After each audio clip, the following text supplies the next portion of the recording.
All right, let's talk about paradigms. Paradigm, first, starting with the definition of what paradigm is. A paradigm, we have multiple of these, is a true belief that you have in the center of your onion, like the reality of what you deem, your unconscious deems, you're able to do. It's also a more general description of it is your self-image, the image that you have of yourself in different mediums. What kind of relationship I have with my father, what kind of relationship I have with my friends, what kind of student I am, what kind of grades I get, what type of golfer I am. So this is unbelievably important for our students, obviously from a golf-centric standpoint, and having these students increase their aptitude within the game and their ability to score when it really counts in tournaments. However, at the same time, in my opinion, it's incredibly important for all of these individuals to leave this academy experience understanding what a paradigm is and how to change their paradigm to enhance their lives.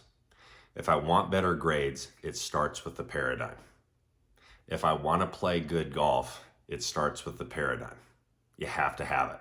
It's a must. Here's what's so important about it.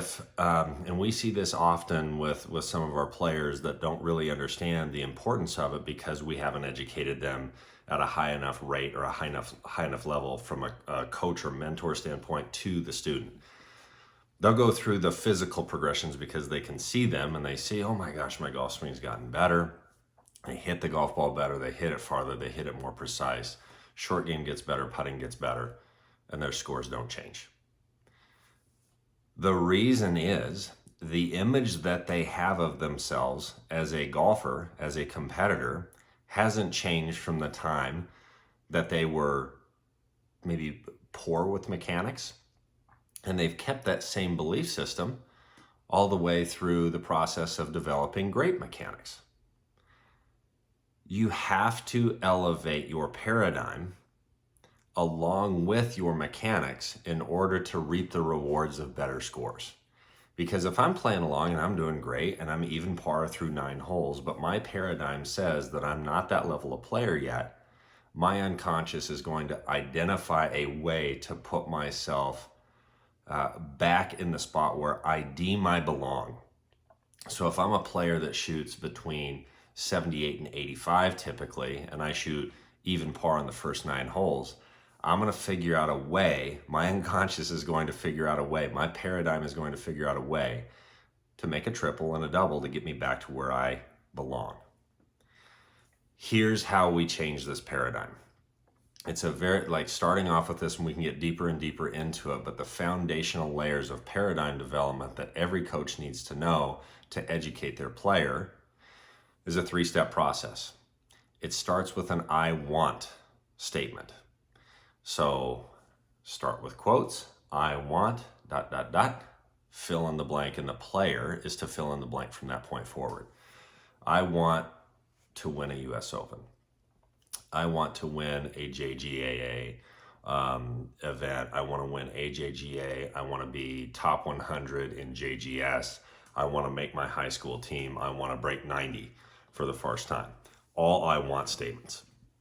It's really important as well that the I want statement is not something that they think their parents want to hear, that they think their coaches want to hear. It doesn't matter about that. It will not work if it's not a true want from the player. What do they want out of this game? Some kids will come in and they just want to enjoy having a great round with their dad on the weekends. Others want to beat their dad on the weekends. Others want to be multiple major championship winners. It depends on the own individual.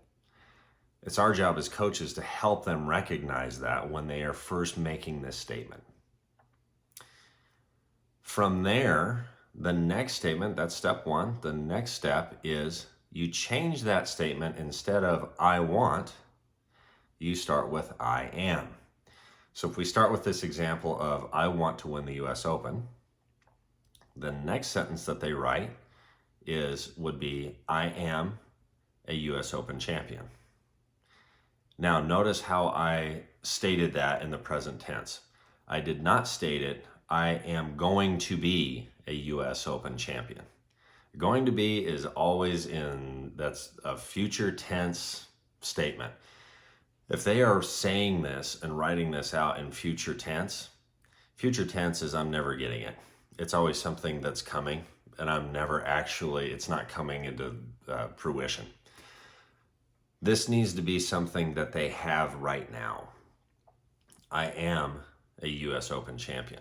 Rory McIlroy doesn't win the US Open unless he truly, in his heart, in his soul, in his spirit, knows that he is worthy of that. Then the actual result of that comes after that. You can't put the carriage before the horse. So the power of that, if you notice the different levels of this, like just in like emotional frequency, I want to win the US Open. Great. I want a Lamborghini. I want $1 million. I want. It's not a thing. It's just off in a different dimension. Next, I am going to be a US Open champion. Ooh, little bump. Final one. I am a US Open champion. Hits different. That's what we want. So that's step 2, is the I am statement. And step 3, the most important of them all, visualization. After they write out their I am statement, they're to sit in the hitting bay. They can go out back. They can get in go to pose and child's pose, close their eyes, and calmly envision themselves being the person that they have stated in their I am statement in present tense. In my belief, this should happen every single day for the player if they really want to go achieve this. At minimum, they're doing it to start off their practice session at Academy. As they practice this exercise will take somewhere between 3 to 7 minutes, about 5 minutes in duration. And it's meant to prime them so every shot that they hit, they are the person that they are seeking to be, but they are that person currently. How does a US Open champion conduct themselves? What do they think about themselves? How do they react to great shots? How do they react to poor shots? And now as coaches, paradigm development is us really understanding the player, knowing why they're at Academy. And it's so easy for players, especially juniors, to move away from their paradigm or what they want, and they go back to the old paradigm. So as an example, if a player is going through progressions on the back of the range for full swing and they get to progression 5 and they're making swings and the golf ball's not reacting just right and they're frustrated and saying that they suck, I'm not worthy, this is horrible, this doesn't work, In that moment, that's the best learning experience or learning opportunity that we can have in paradigm, because we can simply ask them, is that how your paradigm, how you want to respond? So if it is somebody that wants to win a US Open someday, is that how a US Open champion responds? It's not that they don't get ticked, but I know for a fact that a US Open champion does not make the statement, I suck. A US Open champion might get a little ticked because they hold themselves at a high level, but they use that as positive energy for the next shot, and they're more committed to the next shot. Those are the things that we need to do on a daily basis to reiterate paradigm. It's one thing to just go 5 minutes, go through a 5-minute paradigm primer, but if we're not staying on top of the kids throughout the course of their entire practice session as a collective unit of coaches, it'll fall on deaf ears and the paradigm won't change. So we must stay on top of each player and understand what each player wants and why they're out there, what their goals are, tap into that and help them personally see that they're worthy of that through paradigm development. I hope that makes sense. Talk to lead coaches, talk to myself anytime that you have questions on this, and we'd be happy to help you with better understanding how we can improve paradigms, not only for our players, but for ourselves. Paradigm.